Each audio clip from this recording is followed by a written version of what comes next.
ഇവർ വിവാഹിതരായാലാണ് ആദ്യത്തെ സിനിമ.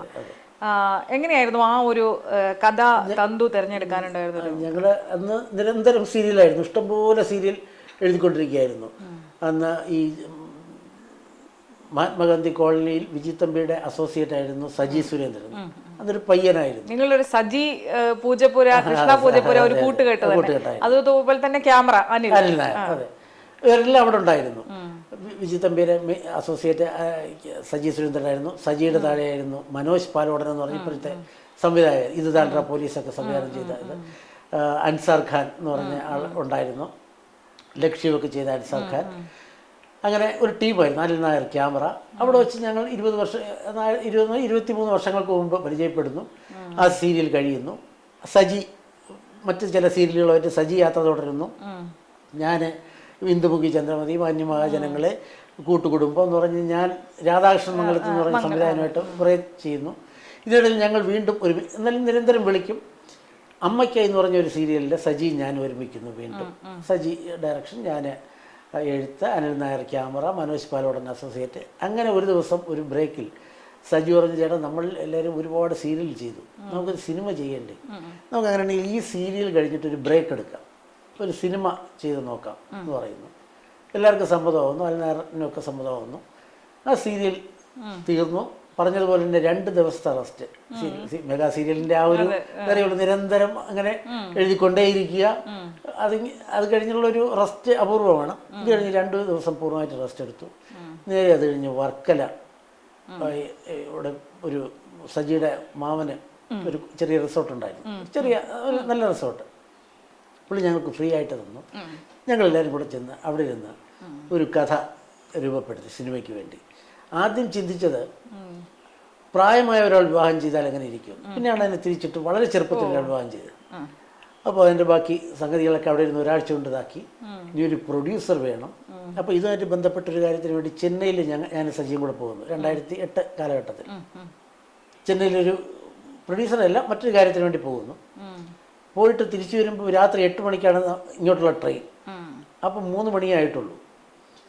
ഇനി വേണം പ്രൊഡ്യൂസർമാരൊക്കെ ഇനി അന്വേഷിച്ച് തുടങ്ങണം എന്നൊക്കെ പറഞ്ഞിരിക്കുന്ന ഒരു സമയവും കൂടിയാണ്. അപ്പോൾ 3 മണി ആയിട്ടുള്ളൂ, 8 മണിയുടെ സമയം. അപ്പോൾ എൻ്റെ ഒരു കസിൻ അവിടെ ഒരു ബിസിനസ് ഉണ്ട്. ഞാൻ സജിയോട് ചോദിച്ചാൽ, സജി 8 മണിക്കല്ലേ നമ്മൾ ട്രെയിൻ, ഒരു കാര്യം ചെയ്യാം, ഗോപൻ എന്നാണ് പുള്ളിയുടെ പേര്, അനിയെന്ന് വിളിക്കും ഞങ്ങൾ, എൻ്റെ ഒരു കസിൻ, നേരെ അമ്മാവൻ്റെ മകൻ. അനി ഇവിടെ ഒരു ഇതുണ്ട്, ഒന്ന് കണ്ടിട്ട് പോകാമോ എന്ന് ചോദിക്കുന്നു. പിന്നെ എന്ത് ചേട്ടാ സജി പറയുന്നു, ഞങ്ങളൊരു കോൾ ടാക്സി എടുക്കുന്നു. അനിയെ വിളിച്ചപ്പോൾ അനി ഓഫീസിലുണ്ട്. വാ ചേട്ടാ ചെന്നൈയിലൊക്കെ വന്നല്ലേ എന്ന് പറഞ്ഞു. നേരെ അവൻ്റെ അനിയുടെ ഓഫീസിൽ പോകുന്നു. അനി ഉണ്ട്, എന്ത് ചേട്ടാ എന്നൊക്കെ പറയുന്നു. നമ്മൾ പറഞ്ഞൊരു സിനിമയുടെ കാര്യത്തിനുണ്ട്. അത് ശരി, സീരിയലിലൊക്കെ വിട്ടോ, സിനിമയാണോ എന്നൊക്കെ പറയുന്നു. കുറച്ച് വർത്താനം പറഞ്ഞുകൊണ്ടിരിക്കുന്നു. ഇടയ്ക്ക് കാഷ്വലായിട്ട്, എന്ത് ചേട്ടാ സിനിമയുടെ കഥ സമയമുണ്ടോ പറയാനെന്ന് ഞാനിത് പറയുന്നു. സജിയാണത് പറഞ്ഞത്. ചേട്ടാ അനി പറഞ്ഞു എല്ലാം കഴിഞ്ഞു. എല്ലാം കേട്ടിരുന്നിട്ട് ചോദിച്ചു, ചേട്ടാ ഞാൻ ഈ സിനിമ പ്രൊഡ്യൂസ് ചെയ്യട്ടോ എന്ന് ചോദിച്ചു. എൻ്റെ നേരെ പകരാണ്. അപ്പോൾ അതിൻ്റെ കുറേ റിസ്ക്കുകളുണ്ട്. ഞാനൊന്ന് ആലോചിച്ചിട്ട്, ചേട്ടാ എനിക്കത് ഈ കഥ ചെയ്യാതെ കൊള്ളാവുന്നുണ്ടെന്ന് പറഞ്ഞു. അടുത്ത ദിവസം വിളിക്കുന്നു. അപ്പം ഞാൻ പറഞ്ഞു, അനി ഇതിപ്പം ഗോപകുമാറിൻ്റെ അനിയെപ്പോലെ ഒരാൾ ഇതിൽ പ്രൊഡ്യൂസറായിട്ട് വരിക എന്ന് പറഞ്ഞാൽ സന്തോഷമാണ്, പക്ഷേ ഇതിൻ്റെ റിസ്ക്കുകൾ ഇല്ല, എനിക്കിതിൽ എന്തോ ഒരു വിശ്വാസം തോന്നുന്നു എന്ന് പറയുന്നു. പിന്നെ വളരെ എളുപ്പത്തിലാണ് കാര്യങ്ങൾ നടന്നത്. പുള്ളി നല്ലൊരു വലിയ ബിസിനസ്സുകാരനാണ്. ഏറ്റെടുക്കുന്നു, ഇൻവെസ്റ്റ് ചെയ്യുന്നു. കഥ ജയസൂര്യയോട് പറയുന്നു. സഞ്ജീവിൻ്റെ ഫ്രണ്ടായിരുന്നു ജയസൂര്യക്ക് കഥ ഇഷ്ടമാകുന്നു. എല്ലാവർക്കും കാര്യങ്ങളെല്ലാം വളരെ പെട്ടെന്ന് നടന്നു. ലൊക്കേഷൻ കാണുന്നു. ആ പടം റിലീസാകുന്നു. റിലീസായ ദിവസം ഒരു ജൂൺ 12-നാണ് 2009. ഞാൻ ആദ്യ ഷോയ്ക്ക് പോയില്ല, കാരണം ഒരു ടെൻഷൻ, എങ്ങനെ തിയേറ്ററിലെടുക്കും. എപ്പോഴും ഞാൻ എപ്പോഴും എല്ലാ സിനിമയുടെ ജനനത്തിലും ഈ ടെൻഷൻ ഉണ്ടാവാറുണ്ട്. എല്ലാ 15 സിനിമ എഴുതി, അതിൽ 14 സിനിമയും ഞാൻ ആദ്യ ഷോ കണ്ടിട്ടില്ല.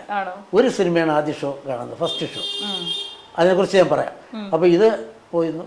അപ്പോൾ സജി പറയുന്നു, ചേട്ടാ വാ നമുക്ക് ശ്രീകുമാർ തിയേറ്ററിലാണ് റിലീസ്, നമുക്ക് ആദ്യ ഷോ തന്നെ കാണാം. ഞാൻ പറഞ്ഞില്ല സജി, എനിക്ക് ധൈര്യമില്ല എന്ന് പറഞ്ഞു. കാരണം ഇതെങ്ങനെ വരും, എല്ലാവരും സീരിയലുകാരാണ്. സജി സംവിധാനം ചെയ്യുന്ന സജി സീരിയൽ, ഞാൻ തിരക്കഥാകൃത്ത് serial, cameraman Anil Nair, producer നമ്മുടെ മരുമോനും കൂടി ആയതുകൊണ്ട് അതിന്റെ അവന്റെ പൈസ പോകുന്നുള്ളൊരു ടെൻഷൻ. അതെ, എൻ്റെ അളിയൻ, എൻ്റെ അമ്മാവൻ്റെ മകൻ.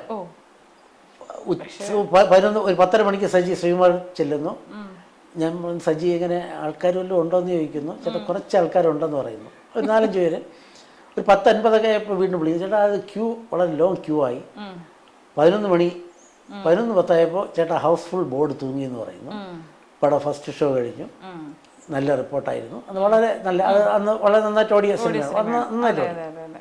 ഇപ്പോഴും നമുക്ക് ഈ ഭാര്യയെ ഇംപ്രസ് ചെയ്യാനായിട്ട് സാമ്പാർ വെക്കാൻ മലക്കറിയും കൊണ്ടുവരുന്ന ജയസൂര്യയുടെ ഒന്നും ഓർമ്മ വരുന്നത്. ഇപ്പൊ പിന്നെ ഇപ്പോഴും ഏത് സിനിമയിലും ഈ നേരത്തെ പറഞ്ഞ പോലെ തന്നെ കാലം കഴിയുമ്പോൾ കാലത്തിനെ അതിജീവിക്കുന്ന സൃഷ്ടികൾ ഉണ്ടാവും, തീർച്ചയായിട്ടും ഉണ്ടാവും. പക്ഷെ ഭൂരിപക്ഷവും ഒരു കാലം കഴിഞ്ഞ് നോക്കുമ്പോൾ അയ്യോ ഇതല്പം അതിശയോക്തിയല്ലേ. ഇപ്പം ഞാൻ ചിലപ്പോൾ ചോദിക്കും, ഇപ്പം ഞാൻ എഴുതുകയാണെങ്കിൽ പറയും ഒരാൾക്ക് ഇനി എന്തൊക്കെ സംഭവിച്ചാലും ഒരു ചാക്ക് പച്ചക്കറി വരുമോ, അത് അതിശയോക്തിയല്ലേ. അന്ന് ചിലപ്പോൾ ചിന്തിക്കും ഇതൊരു നല്ല രസകരമായ സീനാണല്ലോ, അത് എടുക്കുമെന്ന് പറഞ്ഞായിരിക്കും ആ ഒരു മൈൻഡ് സെറ്റിലായിരിക്കും അന്ന് എഴുതുന്നത്. ഇന്ന് ഞാൻ ചിലപ്പോൾ ചിന്തിക്കും അത് ചിന്തിക്കുമോ, വരുമോ, അത്രയും ഇതാണ്. അത് നമ്മുടെ ആരുടെയും കുഴപ്പമില്ല, അത് പ്രകൃതിയുടെ എല്ലാ ഇതും. ഇപ്പോൾ ഇന്ന് തന്നെ ഇപ്പോൾ ധാരാളം ആവർത്തിക്കുന്ന വാക്കാണ് പൊളിറ്റിക്കൽ കറക്റ്റ്നെസ്. പണ്ട് ചില കാര്യങ്ങൾ പറഞ്ഞത് അന്നത്തെ സാമൂഹ്യ അന്തരീക്ഷത്തിൽ, അന്നത്തെ ഒരു സാഹചര്യങ്ങളിൽ, ഭൗതിക സാമൂഹ്യ സാഹചര്യങ്ങളിലായിരിക്കും അങ്ങനെയുള്ള കാര്യങ്ങൾ രൂപപ്പെടുന്നത്. കുറേ കഴിയുമ്പോൾ അതിൽ മാറ്റങ്ങൾ വരും, പുതിയ ചിന്തകൾ വരും. അപ്പോൾ ഇന്ന് നമ്മൾ പഴയതെടുത്തിട്ട് അത് വിശകലനം ചെയ്തുകൊണ്ട് കാര്യമില്ല, അതിൻ്റെ ഒരു അർത്ഥമില്ല. അപ്പോൾ എന്തായാലും ഈ സിനിമ സക്സസ് ആയി. തുടർന്ന് തന്നെ അടുത്ത ദിവസങ്ങൾ, കാരണം എപ്പോഴും വിജയത്തിന് ഒരു വലിയ കൈയടിയാണ്. വിജയം എന്ന് പറഞ്ഞാൽ അതൊരു റെസ്പോൺസിബിലിറ്റിയും കൂടിയാണ് ആണ്. തൊട്ട് അടുത്ത ആഴ്ച തന്നെ മിലഞ്ജലി എന്ന് പറയുന്ന പ്രൊഡ്യൂസർ സജീവ് വിളിക്കുന്നു, അടുത്ത പടത്തിന് അഡ്വാൻസ് തരുന്നു. പിന്നീട് എന്താണ് വിജയം കഴിഞ്ഞാൽ നമുക്ക് അഡ്വാൻസുകളൊക്കെ ഇങ്ങനെ വന്നോളൂ, ഫോൺ കോൾ വന്നുകൊണ്ടിരിക്കും. അതെല്ലാവർക്കും ജീവിതത്തിൽ തന്നെ അങ്ങനെയാണല്ലോ. വിജയത്തിന് എപ്പോഴും വിജയം. നമ്മുടെ ഒരു ബന്ധു ഒരു കളക്ടർ ഉണ്ടെങ്കിൽ നമ്മൾ ആദ്യം പറയും എൻ്റെ ഇന്നാരാണ് കളക്ടർ. അതേനേക്കാൾ വലിയ അടുപ്പമുള്ള മറ്റൊരു ബന്ധു ഒരു പാവത്താനുണ്ടെങ്കിൽ ചിലപ്പോൾ നമ്മൾ അയാളെ റെഫർ ചെയ്യണമെന്നില്ല. അളിയൻ ഗോപൻ പിന്നെ സിനിമ എടുക്കാൻ വന്നായിരുന്നു. തൊട്ടടുത്ത സിനിമ വീണ്ടും എടുത്തു, അത് രാധാകൃഷ്ണൻ മംഗളത്തെ സംവിധാനം ചെയ്തു. സകുടുംബം ഉർവശിയും കുഞ്ചാക്കോ ബോബനും ഭാവം, അതും ഒരു വിജയമായിരുന്നു. പുള്ളി ഇപ്പോഴും വളരെ സജീവമായിട്ട് സിനിമയിലില്ല, പിന്നെ ബിസിനസ് കാര്യങ്ങളിൽ കൂടുതൽ ശ്രദ്ധിക്കാൻ വേണ്ടി അങ്ങനെയായിരുന്നു. കാരണം ഈ രണ്ട് ബിസിനസ്സും ഒരുമിച്ച് കൊണ്ടുപോകാൻ ഉള്ള ഒരു ബുദ്ധിമുട്ടുണ്ടാണ്. പിന്നെ സിനിമകൾ നിരന്തരം സിനിമകളായി, ഒരുപാട് സിനിമകളായി, വിജയവും പരാജയവും ഉണ്ടായി. വിജയിക്കുമെന്ന് ഇപ്പോൾ ഹാപ്പി ഹസ്ബൻഡ്സ് എന്ന് പറയുന്ന സിനിമയുടെ പ്രിവ്യൂ ഷോ ചെന്നൈയിൽ നടക്കുമ്പോൾ ഞാൻ ഇൻ്റർവെൽ സമയത്ത് എനിക്ക് ടെൻഷനായിരുന്നു. ഞാൻ ഇൻ്റർവെല്ലിന് ശേഷം കണ്ടില്ല. കാരണം ഞാൻ സജീവോട് പറഞ്ഞു, സജി ഇത് കൺഫ്യൂഷനായി പോകുമോ, അതൊരു തമിഴ് സിനിമയുടെ റീമേക്കാണ്, ചാർലി ചാപ്ലിൻ പറയുന്നത്. ഇത് അങ്ങോട്ടും ഇങ്ങോട്ടും കുഴഞ്ഞു പോകും, ആ ഭാര്യ ഭർത്താവിൻ്റെ പുറകിൽ. ഇത് തിയേറ്ററിൽ ഇത് ആൾക്കാർക്ക് വലിയ കൺഫ്യൂഷനായി പോകുമോ, ഇതെന്താണ്, ഇതിങ്ങനെ എന്താണെന്നൊക്കെ തോന്നലുണ്ടാകുമോ എന്ന് എനിക്കൊരു സംശയമായിരുന്നു. പടം റിലീസ് ചെയ്യുന്ന ആ ദിവസം ഞാനും നടൻ ജഗദീഷും കൂടി ഒരു യാത്ര കഴിഞ്ഞ്, എറണാകുളത്ത് നിന്ന് ഒരു യാത്ര കഴിഞ്ഞ് ട്രെയിനിൽ വന്നുകൊണ്ടിരിക്കുമ്പോഴാണ് എനിക്ക് ടെൻഷൻ ഉണ്ട്. എൻ്റെ റിലീസായി കഴിഞ്ഞു. ജഗദീഷ് പറയുന്നു കുഴപ്പമില്ല, രണ്ടാമത്തെ സിനിമയാണ് റിലീസാകുന്നത്, ഇപ്പോഴും രണ്ടാമത്തെ സിനിമയുടെ ഒരു ഭാരം വലുതാണ്. ഇല്ലില്ല അത് ടെൻഷൻ ആവണ്ട കൃഷ്ണ, അതിലെന്തെങ്കിലുമൊക്കെ. കുറച്ച് കഴിയുമ്പോൾ സെൻട്രൽ പിക്ചേഴ്സിൻ്റെ ഷാജി സാറിൻ്റെ, അദ്ദേഹം ഞങ്ങളുടെ വളരെ ഒരു സപ്പോർട്ടറായിരുന്നു. അദ്ദേഹമാണ് ഡിസ്ട്രിബ്യൂട്ടൊക്കെ ചെയ്തത്, ഇവർ വിവാഹിതരായ. അപ്പോൾ അതിനൊക്കെ ഞങ്ങൾ വളരെ വളരെ നല്ല മനുഷ്യനാണ്. എല്ലാം ഒരു സിനിമയെക്കുറിച്ച് എല്ലാം അറിയാവുന്നുള്ളൊരു നല്ല ഡിസ്ട്രിബ്യൂട്ടറാണ്. ഒരുപാട് തിയേറ്ററുകളൊക്കെ ഉള്ള പ്രൊഡ്യൂസറാണ്. എത്രയോ പടങ്ങൾ ഹിറ്റ് സിനിമയൊക്കെ പ്രൊഡ്യൂസ് ചെയ്ത പ്രൊഡ്യൂസറാണ്. പുള്ളിയുടെ കോൾ വരുന്നു. പുള്ളി പറയുന്നു, കൃഷ്ണ അത്ര ഒരു പോസിറ്റീവ് റിപ്പോർട്ടല്ല കിട്ടുന്നതായിട്ട്, ടെൻഷനാവണ്ട, അതിനുവേണ്ടി പറഞ്ഞതല്ല, ഞാൻ ജെനുവിൻ ആയിട്ട്. എൻ്റെ മുഖം വിളർന്ന് കണ്ടു, കട്ട് ചെയ്യുന്നു. ജഗദീഷ് അദ്ദേഹം ചോദിച്ചു എന്തുപറ്റി, എന്താണ്? ഞാൻ പറഞ്ഞല്ല, ഇപ്പോൾ കണ്ടിട്ട് വിളിച്ചു, അതത്ര ഒരു നല്ലതാണെന്ന് തോന്നുന്നില്ല എന്ന് പറഞ്ഞു. ജഗദീഷ് അങ്ങനെ വരില്ല എന്ന് പറഞ്ഞ് ഒരു 5 മിനിറ്റ് ആയില്ല, ഒരു 3 മിനിറ്റ് കൂടെ കഴിഞ്ഞാൽ വീണ്ടും ഞാൻ അദ്ദേഹത്തിൻ്റെ പേര് വന്നു, അദ്ദേഹമാണ് വിളിക്കുന്നതെന്ന് പറഞ്ഞു. അദ്ദേഹം വീണ്ടും വിളിക്കുകയാണല്ലോ, ഷാജി സാർ വീണ്ടും വിളിക്കുന്നല്ലോ എന്ന് പറഞ്ഞ് ഫോൺ എടുത്തു. കൃഷ്ണ എനിക്ക് കിട്ടിയ, അദ്ദേഹം കണ്ടില്ല, എനിക്ക് കിട്ടിയ റിപ്പോർട്ട് തെറ്റാണ്, ആദ്യം മറ്റൊരാൾ വേറൊരു സിനിമയെ ഉദ്ദേശിച്ചാണ് പറഞ്ഞത്, ഇതിന് നല്ല റിപ്പോർട്ടാണ്, ഇത് ഹിറ്റാണ് എന്ന് പറഞ്ഞു. സന്തോഷമായി. അത് ഫസ്റ്റ് ഷോ കണ്ടു. ഇങ്ങനെ എല്ലാ സിനിമയും ഫസ്റ്റ് ഷോ എന്ന് വെച്ചാൽ 6 മണിക്കുള്ള ഷോ ആണ് കാണുന്നത്. ആദ്യ ഷോ കാണുന്നില്ല, രാവിലത്തെ കാണില്ല. കാരണം ഒരു ഷോ കണ്ടു, ഒരു സിനിമയുടെ കണ്ടു. അത് ഞാൻ എൻ്റെ പേര് പറയുന്നില്ല. അത് എനിക്ക് ഞങ്ങൾക്കെല്ലാം പ്രിവ്യൂ ചെന്നൈയിൽ കണ്ടപ്പോൾ വലിയ വിശ്വാസമായിരുന്നു. ഈ പടം 150 ദിവസം ഓടും, അമിത വിശ്വാസമായിരുന്നു. അന്ന് ഞങ്ങൾ അമിത ആവേശം കയറി ചർച്ച ചെയ്ത് ഇതിൻ്റെ 100ാം ദിവസം എവിടെ ആഘോഷിക്കുമെന്ന് നമ്മുടെ എന്തുമാത്രം നമ്മുടെ ആത്മവിശ്വാസം നമ്മളെ ഇല്ലാതാക്കും എന്നുള്ളതിൻ്റെ ഒരു ഇതാണ്. അന്ന് തോന്നിപ്പോയി ഇത് പടം ഇത് വിജയിച്ചില്ലെങ്കിൽ. അന്ന് ഒരുപാട് പേരുണ്ടായിരുന്നു കാണാൻ, എല്ലാവർക്കും ഏക അഭിപ്രായം. പടം റിലീസായി. അന്ന് പ്രൊഡ്യൂസർ പറഞ്ഞു ഇല്ല റൈറ്ററും കൂടെ വരണം കാണാനെന്ന് പറഞ്ഞു. ഞങ്ങൾ എല്ലാവരും കൂടെ ധന്യ തിയേറ്ററിൽ നിന്ന് കാണുന്നു. ഒരല്പം ഡാർക്ക് സിനിമയായിരുന്നു, അല്പം കണ്ണീർ ഉള്ള ഒരു സിനിമയായിരുന്നു. ആദ്യ സീൻ കഴിഞ്ഞു, രണ്ടാമത്തെ സീൻ കഴിഞ്ഞു, ഒരു 5 സീൻ 8 സീനൊക്കെ ആയി.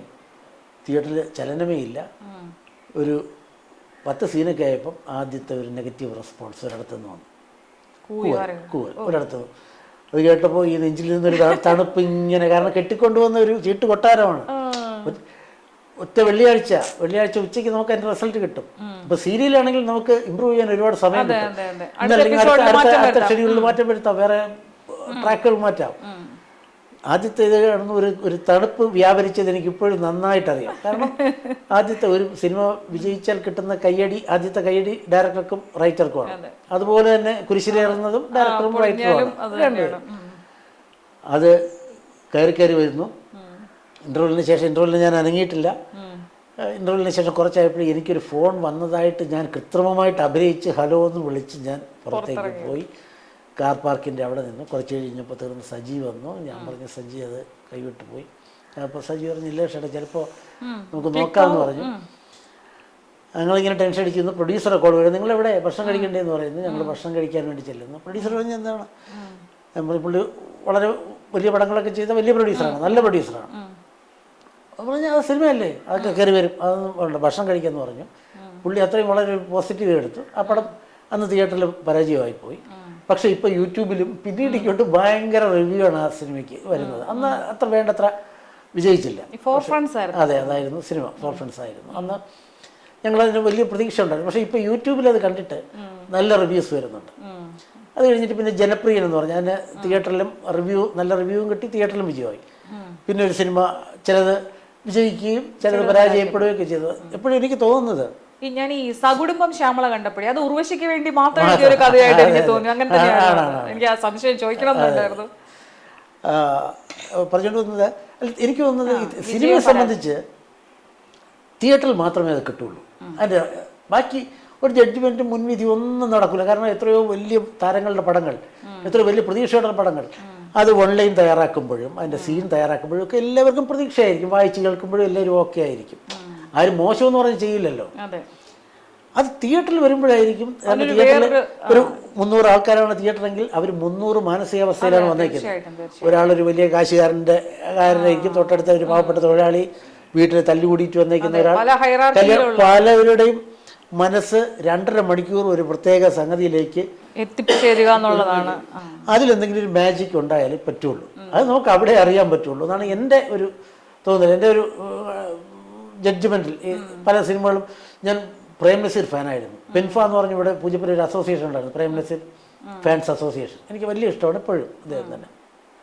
അപ്പോൾ ചില പടങ്ങളൊക്കെ വരുമ്പോൾ ഞങ്ങൾ പറയും ഈ പടം 150 ദിവസം ഓടും, തകർക്കും എന്നൊക്കെ പറഞ്ഞാൽ അവിടെ കാണുമ്പോൾ അയ്യോ ഇത് വലിയ ഉദാഹരണമായിട്ട് അപരാധി എന്ന് പറഞ്ഞ സിനിമ, അത് ഒരു അത്ര വലിയ വിജയമായില്ല. പ്രേം നസീർ സാറും മധു സാറും അഭിനയിച്ച പടം ഒന്ന് ഭയങ്കര തിരക്കായിരുന്നു. സെൻട്രൽ തിയേറ്ററിലും അജന്ത തിയേറ്ററിലും ഒരുമിച്ച് റിലീസ് ചെയ്തു. എന്തൊരു ജനമായിരുന്നു, എന്തോ പ്രതീക്ഷ. പക്ഷെ അകത്ത് കയറിയപ്പോൾ ആ ഒരു പ്രതീക്ഷയ്ക്കത്തുള്ളത് കിട്ടിയില്ല എന്നാണ് എനിക്ക് തോന്നുന്നത്. അതൊന്നും അത്ര വലിയ വിജയമായില്ല. അപ്പോൾ അത് തിയേറ്ററിനകത്ത് വരുമ്പോഴായിരിക്കും ഇതിൻ്റെ ഒരു കറക്റ്റ് സംഗതി കിട്ടുന്നത്. അതൊരു അത്ഭുത സംഗതിയാണ്. സിനിമ തന്നെ ഒരു മാജിക് എന്ന് പറയുമ്പോൾ, അത്ഭുതം എന്ന് പറയും പോലെ ഇതിൻ്റെ ബാക്കി ഘടകങ്ങളിലെല്ലാം ആ ഒരു അത്ഭുതമുണ്ട്. വിജയത്തിന് മാത്രമേ അവിടെ ഒരു നിലനിൽപ്പും ബാക്കിയുള്ളൂ. അത് നേരത്തെ പറഞ്ഞ പോലെ ജീവിതം പോലെ തന്നെയാണ്. വിജയിച്ചാൽ ഓക്കെ, സിനിമയും ഒരു മറ്റൊരു ജീവിതത്തിൻ്റെ റിഫ്ലക്ഷനാണ്.